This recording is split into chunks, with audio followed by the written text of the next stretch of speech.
j'ai accompagnés, typiquement, pour aller dans les gros budgets, pour ceux qui connaissent, est-ce que vous connaissez La Durée, par exemple, qui est un salon de thé à Paris qui fait des très très bons macarons. À une époque, quand j'étais parisien, ils faisaient des livraisons qu'ils appelaient livraisons gants blancs. C'est-à-dire qu'on achetait sa boîte de macarons, les chocolats, ce qu'ils vendent, j'en sais rien. On demandait la livraison de gants blancs et il y avait une petite voiturette qui arrivait toute logotée La Durée. Le chauffeur, il sortait, il mettait des petits gants blancs avant d'aller chercher la marchandise et de sonner chez vous pour vous amener les macarons. Donc l'expérience client dans ces cas-là, elle était royale. C'était associé au luxe, etc., le côté gants blancs. J'avais un client qui était avant dans le textile, dans le prêt-à-porter, qui était assez visionnaire. Il négociait avec des grosses marques de vêtements, les Calvin Klein, les Caporal, et j'en sais rien, des marques plutôt typées un petit peu mode, un petit peu jeune. Lui, ce qu'il faisait, c'est que dans le prêt-à-porter, il était toujours en avance d'une ou deux collections. Il allait voir directement les usines, les chefs de produits, les collections, et il regardait ce qu'allait se faire pour 2-3 saisons en avance, et il disait voilà, toute cette ligne de produits-là, je la paye cash, je la veux toute chez moi uniquement sur mon site. Donc il avait des exclus comme ça sur des lignes de produits qui lui permettaient d'avoir une communication, un positionnement qui était très très très différent par rapport aux autres vendeurs de prêt-à-porter. Mais on n'a pas tous le budget de La Durée ou du prêt-à-porter. Typiquement autour de moi, qu'est-ce que j'ai vu aussi j'ai une amie qui vend de la déco et des petits objets design destinés aux enfants. Mais vraiment aux enfants, type maternelle, primaire, vraiment pour les gosses. Sa façon à elle de se différencier, à chaque fois qu'il y a quelqu'un, je vais éviter de faire une cascade tout de suite, il n'y a pas de note artistique qui paraît, à chaque fois que quelqu'un achète chez elle, elle fait un colis. Avant de fermer le colis, dans la petite bulle pâche en plastique, elle a un petit parfum qui s'appelait parfum fraise tagada. Elle met 2-3 pchites de fraise tagada dedans, elle referme vite le colis. Comme ça, quand la personne va ouvrir le colis, elle ouvre, tout de suite, il y a un petit parfum de fraise tagada, de bonbons, un petit parfum d'enfance qui revient, qui jaillit au nez de la personne. Donc vraiment, là, ça touche l'essence. Un autre exemple, là, c'est quelqu'un qui a un site e-commerce dans le Tarn, qui fait de la mercerie. Elle me racontait l'autre fois que dans chaque colis, au départ de sa boutique, elle écrit un petit mot personnalisé, manuscrit à la main, en remerciant personnellement la personne qui a acheté avec son prénom. Donc si c'est Colette qui achète, c'est merci Colette, écrit à la main pour votre achat aujourd'hui dans notre boutique. Ça permet vraiment de booster l'expérience client et de se démarquer par rapport aux autres. Je pense qu'on a tous vécu ça, d'acheter sur Internet, de façon très sèche, on a merci pour votre commande est validée, et on reçoit le colis avec juste une facture. À aucun moment on vous dit bonjour, merci, ou revenez bientôt, ça nous a fait plaisir de vous voir. Donc une des façons de se démarquer, c'est aussi la politesse, la relation avec le client. Je pense que pour commencer, on va commencer avec Mathieu Lascour, si tu veux bien. Donc Mathieu qui a j'ai un peu de marge là, qui a une boucherie en ligne. Est-ce qu'on va ouvrir?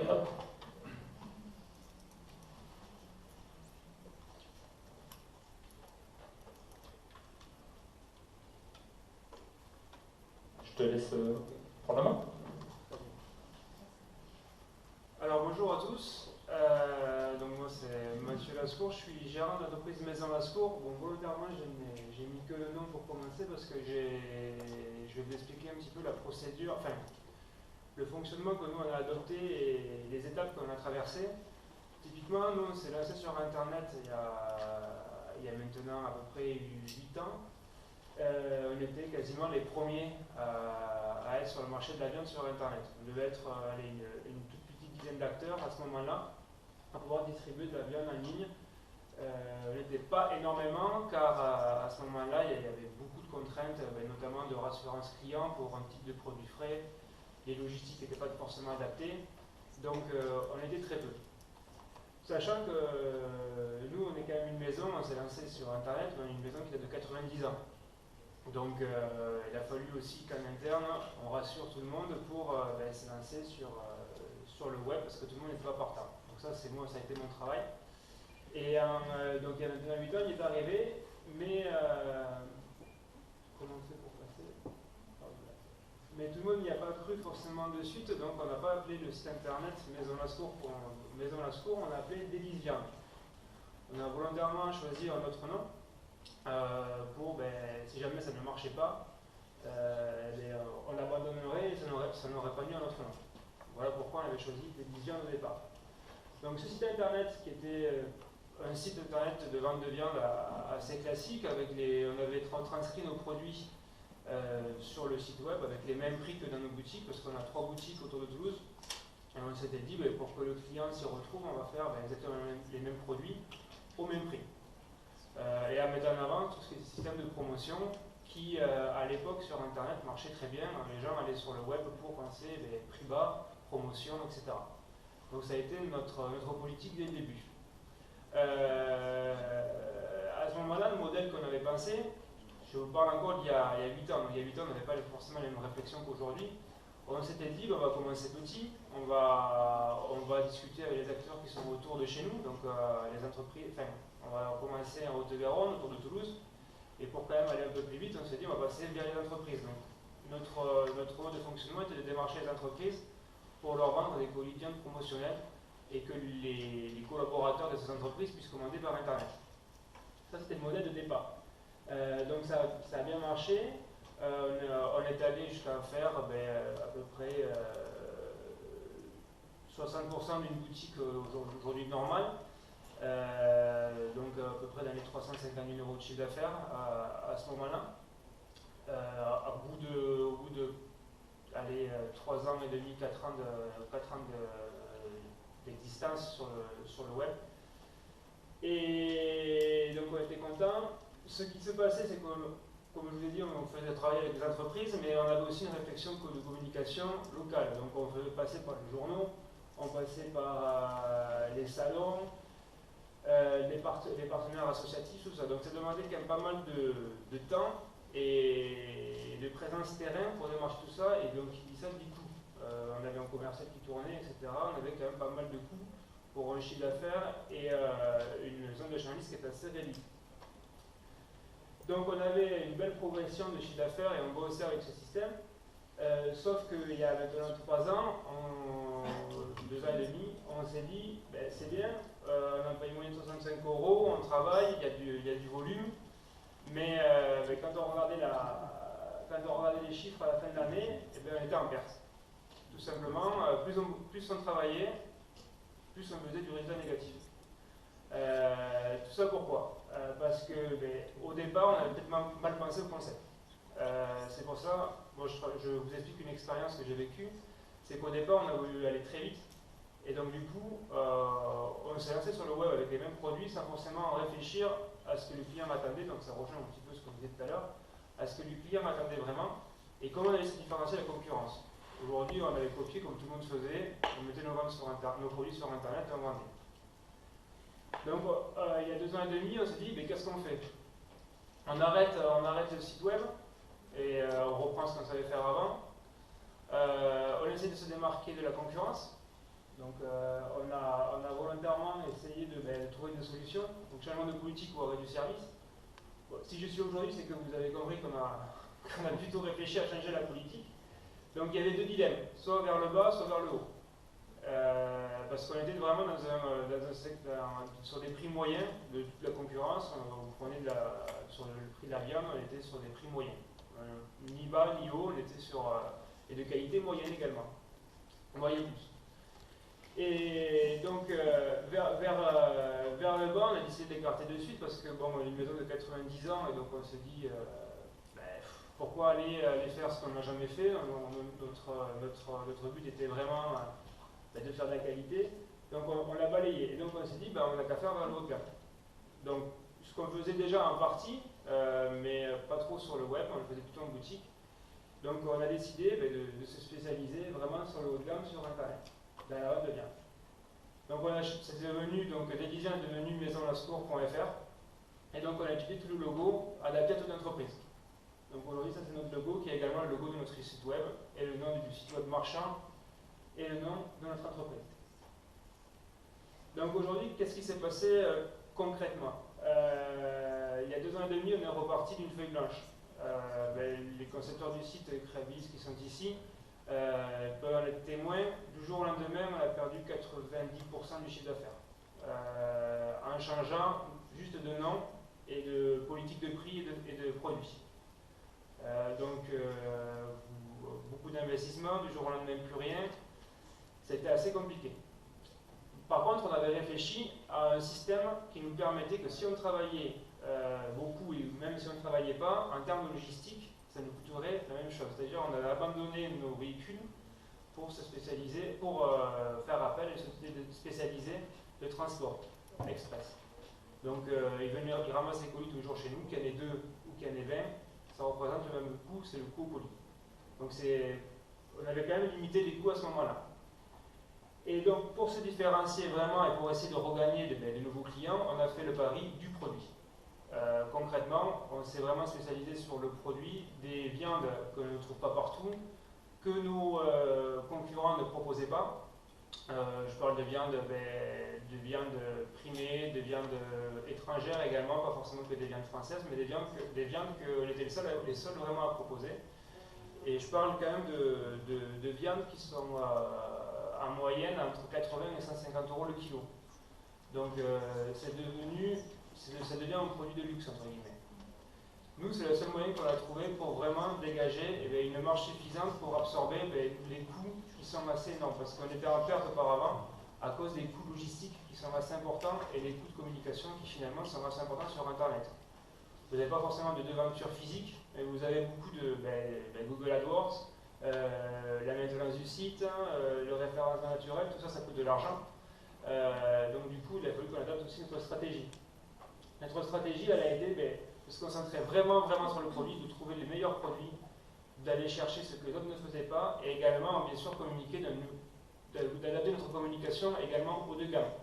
Donc ce qu'on a fait, c'est qu'on a passé des partenariats avec des blogs de cuisine assez haut de gamme qui testaient notre viande, qui a permis aussi de connaître, des leaders d'opinion sur Twitter, également Facebook, dans une partie, des partenariats aussi avec des autres entreprises.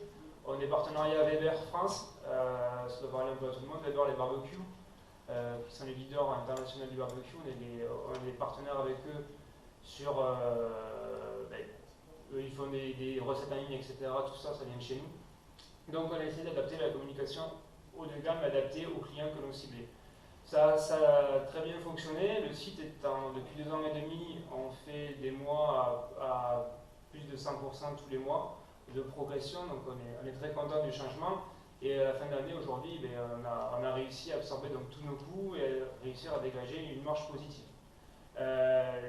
Les contraintes que l'on a après aujourd'hui, c'est on n'a pas du tout les mêmes tarifs sur Internet qu'en boutique. Donc ça devient une limite, on est en train d'y travailler dessus pour essayer de nous adapter par rapport à ça. Parce que on nous disait tout à l'heure que les gens allaient souvent en boutique, regardaient souvent sur Internet et après aller en boutique faire l'acte d'achat. Nous, si on veut fonctionner comme ça, on est beaucoup plus cher sur le site web qu'en boutique parce qu'on est obligé d'absorber les coûts logistiques qui sont assez importants. Donc voilà mon expérience. C'était assez rapide, normalement je l'explique en beaucoup plus de temps, mais c'était pour synthétiser tout ça.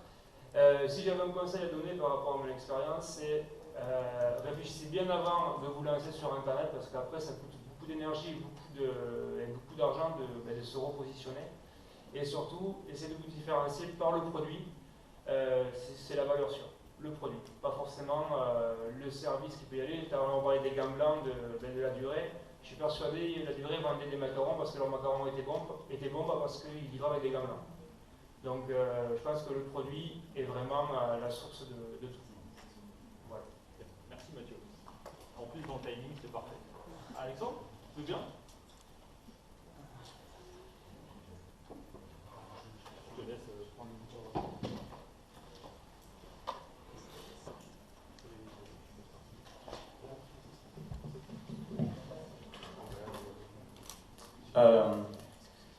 Ok, super. J'aime bien être debout, c'est mieux, je trouve ça plus... Il y a une proximité qui se dégage. Alors, moi, je suis parti d'une thématique, c'est avant de faire plus, essayons de faire mieux. Je suis parti un petit peu là-dessus, et parce que finalement, faire mieux, c'est aussi se différencier. Donc, j'ai pris 2 thématiques, une partie référencement naturel et une partie conversion. Donc pour me présenter, moi c'est Alexandre Santoni, j'ai 29 ans, je viens de la campagne castres. Et effectivement pour se différencier et pour travailler dans la campagne castres, quoi de mieux qu'Internet, vous en conviendrez. Donc du coup pour me présenter, donc moi je suis gérant de l'agence web e-concept à Castres, où on est spécialisé en référencement naturel. Pardon, je vais essayer. Vous me faites le signe sinon. Ok. Je suis aussi gérant depuis 2013 d'une société e-commerce qui s'appelle Crystal Music, qui édite notamment le site violon.com.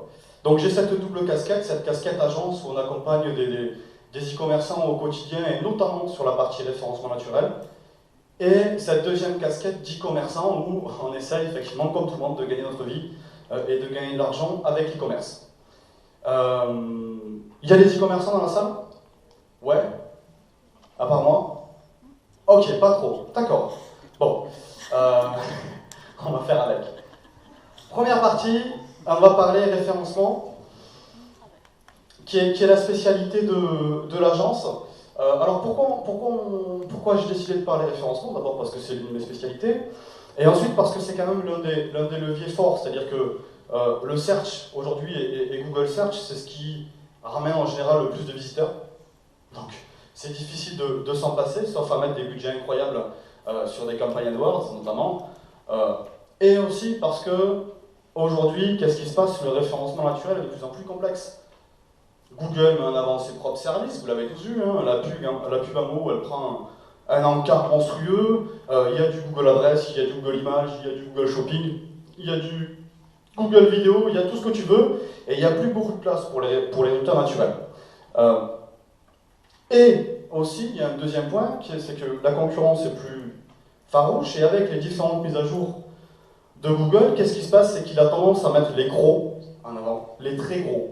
Et pour les gens qui sont petits, qui ne font pas encore 10 millions d'euros de chiffre d'affaires, ce qui est mon cas, malheureusement, eh bien, il faut essayer de réfléchir intelligemment et d'adopter des stratégies qui seront payantes.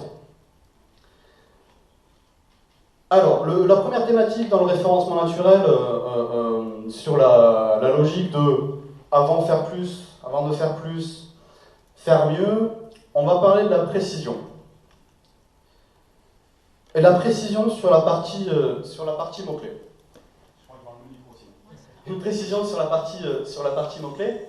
Alors, une petite aparté, juste si vous êtes notamment client d'agence de référencement, arrêtez-vous de penser mots-clés. Voilà, se positionner sur un mot-clé en soi n'a pas d'importance, être en première page sur un mot-clé n'a pas d'importance. La seule variable que vous devez avoir en tête, c'est la variable statistique, c'est votre variable de visiteurs, c'est votre variable de vente, et non pas votre variable de mots-clés. Vous êtes premier sur mots-clés, on s'en fout. On s'en fout. Combien de visiteurs vous faites, quelle est la conversion que vous avez sur vos pages, on va y venir dans la deuxième partie, c'est ça qui est important. Néanmoins, j'ai appelé ça le retour aux sources dans l'utilisation du mot-clé. Ce qui s'est passé, je vais essayer de parler pas trop technique, mais j'en parle un petit peu, sur les statistiques Google Analytics et autres. Avant, on avait accès à l'ensemble des mots-clés qui nous faisaient du trafic. Aujourd'hui, ce qui se passe, c'est qu'on a le droit à plein de not provided. Vous voyez ce que c'est, certains? Ouais, à peu près. Bon. Donc du coup, on n'a plus accès à quels sont les mots-clés qui finalement nous ramènent du trafic. Mais aujourd'hui, on a un certain nombre d'outils. Google Master Tool le fait plus ou moins depuis un an. SEMrush, notamment, nous permet d'avoir accès à ces données, qui nous donne la position sur un ensemble de mots-clés de notre site. Ce qui nous permet du coup de, derrière, retravailler vraiment sur la partie mots-clés. Sur quel mot-clé je suis positionné, sur quel mot-clé je dois travailler. Là, j'ai pris une capture d'écran d'un client à nous, une partie d'une capture d'écran de l'outil SEMrush, qui nous permet de voir l'ensemble des positions et voir les mots-clés qui nous ramènent du trafic. L'idée que vous devez avoir, ou que vous devez avoir avec votre agence, c'est au lieu de travailler bêtement sur l'ensemble du site, à essayer d'avoir des backlinks, à essayer de créer du contenu et d'optimiser des pages, réfléchissez peut-être en amont, quels sont les mots-clés sur lesquels vous êtes positionné, mais sur lesquels vous pouvez encore avancer. Je prends un exemple ici. On a par exemple, je vais prendre garage en bois. Garage en bois, c'est une requête qui fait 6600 recherches par mois. Le site actuellement est deuxième. La question qu'on doit se poser, c'est est-ce que sur cette requête-là, je peux passer premier?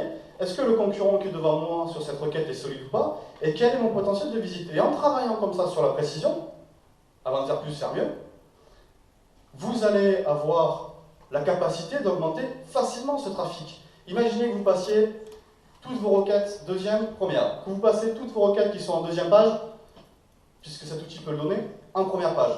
Imaginez ce gain de trafic potentiel. Donc essayez de travailler dans ce sens, dans la précision. Ok. Deuxième point, comment on fait pour se différencier en tant que référencement naturel? C'est arriver avec des signaux différents. Je vais essayer de faire bref. En fait, chaque thématique ne se traite pas forcément de la même façon sur Google. Chaque thématique a son microcosme. Ce qui se passe, en fait, c'est qu'il faut arriver à avoir des signaux différents de la concurrence. Vous avez un mot-clé qui vous intéresse. Ce mot-clé est trusté par que des rubriques de pages produits. N'attaquez pas avec une page produit si vos concurrents ils sont 10 fois plus gros que vous. Vous n'y arriverez jamais. Quelle légitimité vous avez à passer devant vos concurrents qui ont aussi des rubriques produits, qui sont meilleurs que vous, qui sont plus populaires? Vous n'avez aucune légitimité. Par contre, si vous travaillez intelligemment dans ce cas-là, et que, au lieu d'attaquer un mot-clé, une requête, un ensemble de requêtes, avec une rubrique produit, mais avec une vidéo, un contenu, une image, un article, un blog, bref, ce que vous voulez avec un contenu différenciant, Google risque d'apprécier ce contenu différenciant et vous aurez plus de facilité à vous positionner avec ce contenu différenciant plutôt qu'attaquer à mode frontal vos concurrents. C'est là aussi où vous pouvez vous différencier. On est tous sur les thématiques qui sont très largement concurrentielles aujourd'hui, il ne faut pas se leurrer. Si vous voulez vous différencier et pas attaquer en frontal, faites différemment. Et le signal que vous envoyez en termes de positionnement à Google, en termes de contenu, a une importance capitale. Quand vous serez très gros, vous attaquerez avec des rubriques produits. Pour l'instant, 3 minutes il me reste? Ok. Pour l'instant, attaquez avec des signaux différenciants. Faites du contenu, faites une image, faites un blog, faites un tuto. Okay. Du coup, je vais passer très rapidement. Alors ça, c'était juste une petite approche.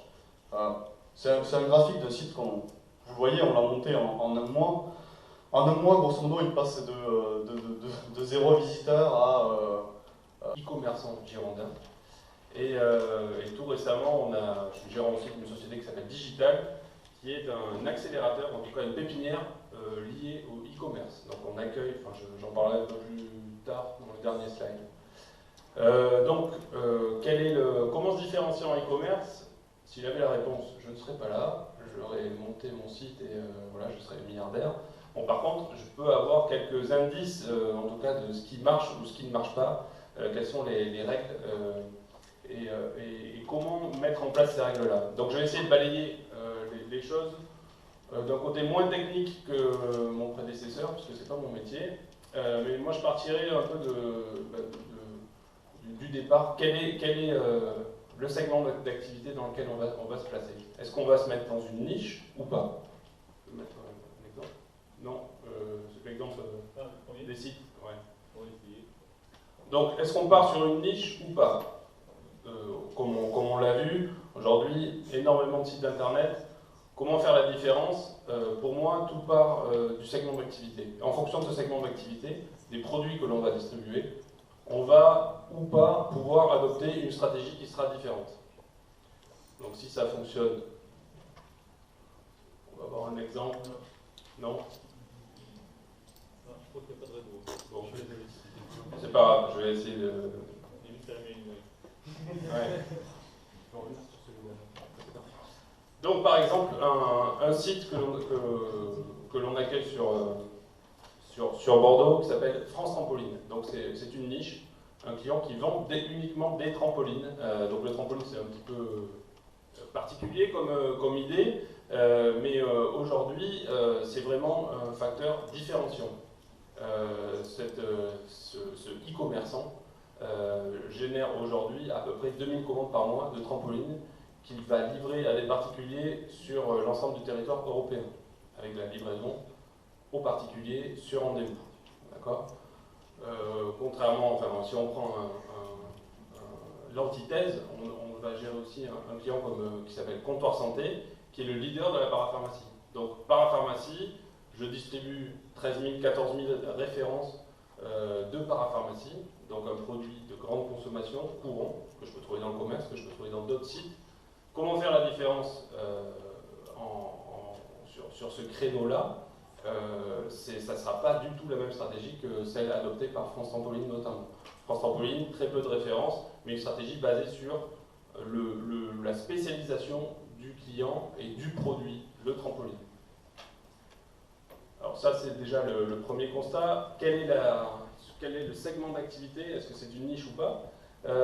Mais je pense qu'aussi le deuxième constat vraiment vient de l'ADN du e-commerçant. Est-ce qu'on est vraiment commerçant puisque dans le mot e-commerce, le mot le plus long, c'est quand même commerce. Donc ça reste du commerce. On ne peut pas se faire passer pour un commerçant si on n'en est pas un. Ça c'est vraiment important, mais également dans l'ADN du commerce, je mettrais, est-ce qu'on peut modifier ou changer nos modes de vente, ou en tout cas se différencier par le mode de vente. Est-ce que quelqu'un connaît le site Coca, QOQA? Voilà, donc c'est dommage, on n'a pas de réseau, mais c'est pas grave. Pardon? Non, si, ouais, on peut essayer. Mais je sais pas si ça va prendre du temps. Il y a un code Wi-Fi. Il y a un code Wi-Fi? Oui, vous connectez à Gemora et le code Wi-Fi c'est Diac Wi-Fi 92. Ouais, le temps qu'on le fasse, parce que là, il est déjà la mise. Donc ouais, on va accélérer. Donc QOQA, la particularité de ce site, c'est qu'il vend des produits de consommation courante, des tablettes Apple, etc., mais sous un mode très particulier. Vous irez voir, ça sera plus pertinent, ça va être compliqué à vous décrire ce site-là. Troisième point, les types de clients. Quel est notre type de client? Alors bien sûr, dans l'e-commerce, on parle souvent de B2C, de la livraison en particulier, mais il n'y a pas que le B2C dans la vie, il y a aussi le B2B. Nous, la moitié des e-commerçants de l'association a basculé sur du B2B, de la vente en B2B, et tous ceux qui ont pris ce virage-là ont vu leur chiffre d'affaires progresser et leur marge décoller. C'est un point très important. Est-ce qu'on vend ou pas sur une marketplace? Est-ce que France Trampoline a un intérêt à vendre sur une marketplace? Je ne pense pas. Pourquoi? Parce que sur une marketplace, quand on va sur une marketplace, on cherche souvent et essentiellement du prix. Je pense que Mathieu, par exemple, aurait du mal à se placer sur une marketplace et c'est pas sa stratégie. Quelle est notre cible? Est-ce qu'on cible les jeunes, les moins jeunes? Et il faut adapter sa communication, sa stratégie par rapport à ça. Ensuite, sa zone de chalandise. Une destination à la mode en ce moment, c'est quand même la Chine. Gros marché potentiel et beaucoup de e-commerçants pensent à livrer et à conquérir une partie de ce marché qui est immense. Par contre, bien sûr, il faut pouvoir s'adapter aussi aux contraintes du pays en question. Quels sont les délais de livraison? Aujourd'hui, le marché chinois demande des livraisons de maximum 1 à 2 semaines, grand maximum. Donc il faut pouvoir s'adapter en termes de logistique, de transport, bien entendu.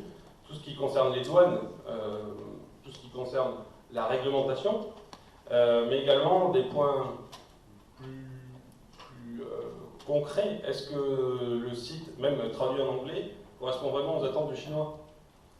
Ce n'est pas sûr. Aujourd'hui, les Chinois plébiscitent les sites en chinois. Donc ça, c'est un vrai enjeu pour exporter en Chine notamment. Si on passe en notre partie, ça concerne le marketing, on vient d'en parler. J'essaierai surtout de toucher des points importants. La rapidité du site, l'ergonomie du site, parce qu'aujourd'hui le taux de rebond est vraiment, on le voit vraiment dans les premières secondes de visite pour les consommateurs. Bien sûr, insister sur la partie contenu, mais on vient d'en parler précédemment. Un point important derrière, ça concerne la communauté, la fidélisation. Moi, je pense que c'est important de pouvoir discuter, mettre en place un blog, bien sûr, pour avoir du contenu et pour pouvoir faire vivre la communauté autour de son produit. C'est important. Et surtout si on a une marque forte. On aurait pu voir le cas, par exemple, de Monsieur T-shirt. Monsieur T-shirt qui produit des t-shirts, mais c'est pas simplement un t-shirt, il va fournir des cadeaux et va pouvoir se différencier par rapport aux autres sites de t-shirts et de textiles, notamment par le prix, sur son positionnement. Enfin, les avis clients. Donc aujourd'hui sur Internet, je pense que c'est un élément indispensable de la réussite d'un site, avoir des avis clients. Pourquoi? Parce que le consommateur a très peu de temps pour choisir, a très peu de temps pour choisir tel article, est-ce qu'il veut acheter sur tel site ou tel site. Et là, les forums de discussion, les avis clients sont un atout important pour l'aider dans son choix. Bien sûr, après, la partie un peu plus physique, donc avec le transport notamment. Donc les choix de transport sont prépondérants. On a un exemple ici. Il faut que ça soit clair, simple, lisible, et pouvoir aussi essayer de se différencier sur ces transports-là. Un exemple également, une société qui s'appelle Vers chez vous, qui fait de la livraison écolo propre et qui est en train de s'implanter dans toutes les villes françaises. Je pense que pouvoir aussi communiquer sur ce point-là, sur la partie écolo, c'est vraiment, et développement durable, c'est vraiment un atout différenciant. Une minute, c'est bon, c'est parti. Dernier point, la logistique et la reverse. Bien sûr, la logistique, c'est le seul lien physique que le e-commerçant a avec son client, donc c'est un point à ne pas négliger. Et enfin, la relation client, avec deux points importants. La gestion du SAV, il faut qu'il y ait quelqu'un au bout du fil, j'ai envie de dire, quelqu'un derrière l'écran, c'est important. Et notamment aussi sur les paniers abandonnés, de pouvoir récupérer ces paniers abandonnés. Ceux qui ont mis en place les moyens ont récupéré 50% des paniers abandonnés. Merci. Merci d'avoir...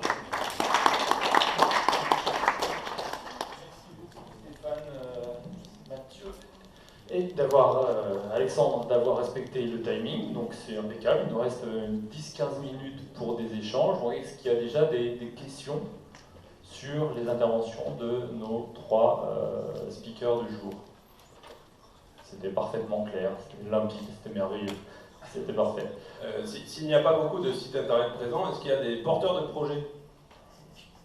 Expliquez-nous vos projets.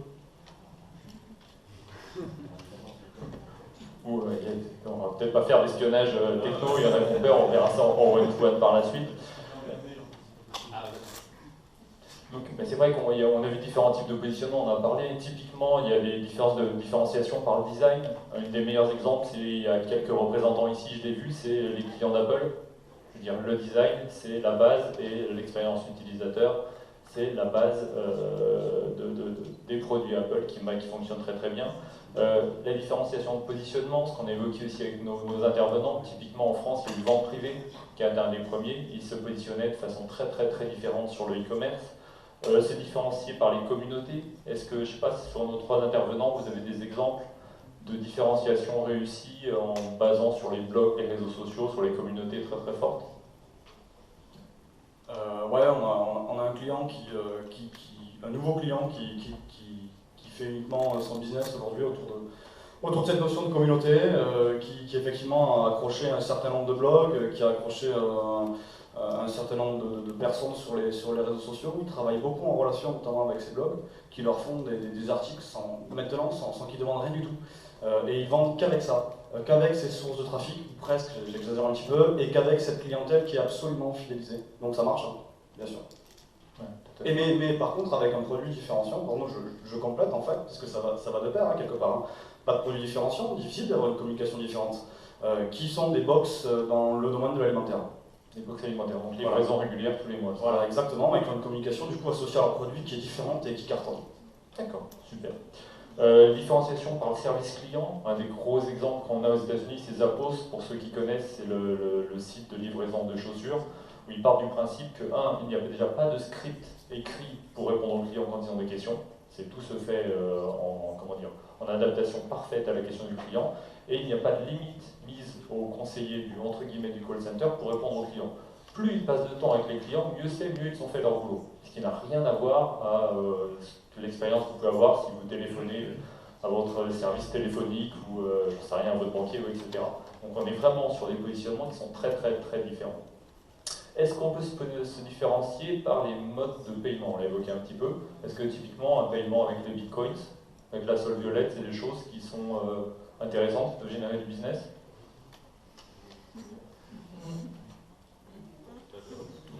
Désolé. Ouais, mon petit avis, c'est que pour l'instant, c'est quelque chose qui n'est pas très développé en France.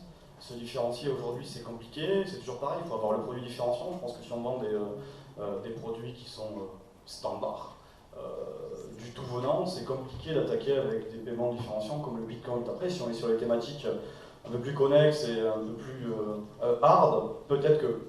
Mais pour l'instant, en France, j'ai pas l'impression que ça se développe tant que ça. On en a beaucoup parlé l'an dernier, mais cette année. Stéphane, est-ce que dans ton panel de partenaires, tu as des gens par exemple qui font des produits personnalisés ou des produits uniques? On a vu typiquement, il y a des fabricants de chaussures, etc. Oui, c'est le cas pour Monsieur T-shirt qui fait des créations, donc sur T-shirt blanc, des créations, et c'est vraiment ce qui le différencie de ses concurrents. Aujourd'hui, il vend ses T-shirts 25 €. Il y a un prix unique, c'est 25 €. Donc 25 € pour un T-shirt blanc, ça fait un peu cher. Mais par contre, on n'achète pas de T-shirt blanc, on achète la création qui va avec. Et ils sont passés de 2 personnes l'année dernière à 18 cette année. Donc ils sont en pleine progression, ils sont en train d'effectuer des levées de fonds. Donc il y a encore de la place dans le e-commerce sur un marché un peu, j'ai envie de dire, c'est assez simple, faire du t-shirt, mais faire du t-shirt autrement. Et c'est ça qui les différencie. D'accord. Ouais, juste, Madame. Pardon. Si je peux juste compléter, je pense que la partie produit, mes collègues en ont parlé à côté, c'est absolument capital pour réussir dans l'e-commerce. On sait très bien que les marges sur les produits qu'on va retrouver chez les concurrents seront ridicules. On sait très bien aujourd'hui que l'e-commerce ça coûte cher, l'acquisition de clients ça coûte cher, la logistique ça coûte cher. Si vous n'avez pas des produits qui sont différenciants sur lesquels vous pouvez marger, ça ne marchera pas. Mathieu, Moi, je voudrais compléter sur le produit parce qu'on en parle beaucoup. Mais le produit, c'est sûr que c'est la différenciation assurée. Après, il y a quand même l'expérience. Aujourd'hui, un internaute, il commande sur Internet parce qu'il cherche aussi une expérience produit. Donc, dans mon métier, c'est des saveurs. Mais il cherche également tout ce qui est autour. C'est-à-dire qu'aujourd'hui, quand on livre un produit, nous, de la viande, pour notre cas, il faut lui créer un environnement. C'est-à-dire quand il reçoit son morceau de viande, il a son petit livret pour savoir comment il a cuit, comment ça a été élevé, de quelle heure ça vient. On pousse vraiment l'expérience produit un maximum. Il peut aller voir des vidéos sur Internet pour voir comment elle cuit. Tous nos produits sont référencés dans des blogs assez haut de gamme pour tout ce qui est recettes associées au produit. Enfin, on accompagne le client avec ce produit-là. Si on ne lui envoie qu'un produit de bonne qualité, on a du mal finalement à le fidéliser parce qu'il cherche quand même de l'expérience. tout à fait. Madame? Non, juste j'avais une question concernant la commercialisation du service, parce que vous avez beaucoup parlé de commercialisation de produits, et du coup, je ne sais pas s'il existe des statistiques sur les 150 000 sites là, quelle est la proportion de sites qui commercialisent du service, que ce soit auprès des professionnels ou des particuliers. Voilà, c'est juste comme ça. Mais typiquement, les 150 000 sites dont on parle, c'est les sites de e-commerce, donc qui ont un terminal de paiement actif. Mais dans les sites qui font du e-business derrière, c'est x10, j'imagine, en volume. C'est vraiment colossal. Peut-être que vous passez à un type de service particulier? Voilà, c'est de l'assurance, le conseil juridique, en sachant que l'aide est réglementée au niveau fiscal. Je pense que c'est matière à proposer des services, pas en particulier pour Bah, ça peut être plus sur la communication, sur l'image. Ouais, sur la pépinière e-commerce, en fait, on est vraiment spécialisé sur le marchand, bien entendu, mais on accueille aussi un comparateur de syndic. Voilà, donc il vient de s'installer, de se mettre en place, donc il y a encore aussi de la place dans ce segment-là, bien entendu, si on a les bonnes idées. Là, c'est vraiment l'idée qui prime. Et peut-être qu'on peut revenir aussi sur, on en parle souvent, la livraison du dernier kilomètre. Donc là, c'est l'expertise de Stéphane. C'est vrai que souvent, on fait des courses, on achète des choses sur des sites internet, tout se passe bien, le produit est bon, le prix est bon, la commande est rapide, on reçoit les emails de validation, etc. Et au moment de la livraison, c'est la catastrophe. Le livreur, il est en retard, il dépose le colis chez votre voisin, le colis est tout explosé, etc. Et ça détériore complètement l'expérience client. Alors, dans le cadre d'un professionnel de la logistique, comment on arrive à monitorer ça et comment on fait pour que l'expérience client soit parfaite de A jusqu'à Z? Alors, dans un premier temps, déjà, ce qu'il faut dire, c'est qu'aujourd'hui, sur Internet, c'est le destinataire qui a la main sur le choix du transport. Donc derrière, c'était le tableau précédent, on peut lui proposer toutes sortes de modes de livraison, du low cost au plus cher, et c'est lui qui a la main. Donc déjà, il prend partie aussi de la responsabilité. Par contre, ça ne dédouane pas le e-commerçant ou la plateforme logistique de sa responsabilité vis-à-vis des prestataires qu'elle va utiliser. Donc là, ce que l'on constate vraiment depuis le milieu de l'année dernière, c'est une explosion de tout ce qui est livraison en point relais. Et notamment du chrono-relais. Bon, je fais pas de pub, j'ai pas d'action chez Chronopost, mais sur la partie relais en express. Et au niveau de la livraison à domicile, bon, bien sûr, on a le leader Qualipost, mais je parlais aussi des livraisons écolo, des nouvelles livraisons vers chez vous notamment, mais également des nouveaux modes de livraison en C2C, du particulier au particulier, avec des acteurs comme Coliweb ou Deliveroo. Donc derrière, même sur cette partie de transport qui est un peu le parent pauvre en fait, de la partie e-commerce, la dernière roue du carrosse, il y a aussi de l'innovation, et derrière le e-commerçant doit au moins se tenir informé de ces innovations, et pourquoi pas s'en servir comme un élément différenciant de ces arguments de vente. Tout à fait. Des questions?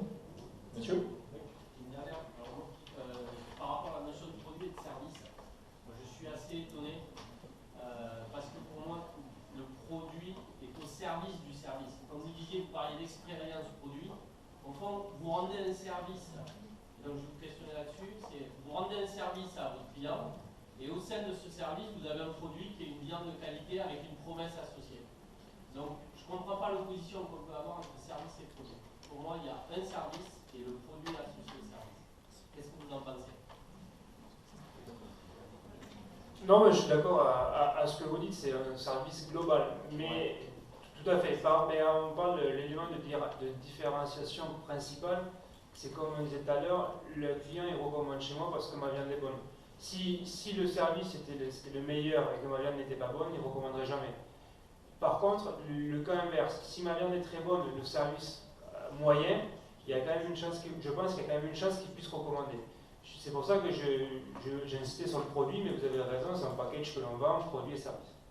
Mais justement, votre service, c'est la promesse que vous faites, c'est que vous vendez un produit, vous vendez une viande de qualité. Donc le service que vous lui rendez, c'est une viande de qualité. C'est donc pas un produit, c'est un service que vous allez vendre. Vous voyez, du coup, ça se centre sur l'utilisateur. Oui, c'est sûr qu'on fait la promesse, oui, enfin, la limite elle est assez mince.